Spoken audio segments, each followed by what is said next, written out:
Hi, I'm Kathy. I'm one of the producers on this year's Mycelium Storytelling Hub project.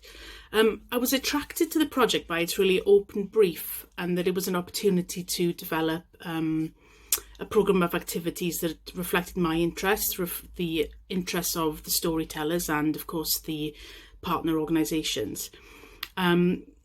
Storytellers in Wales are a really skilled and multi-talented bunch, and across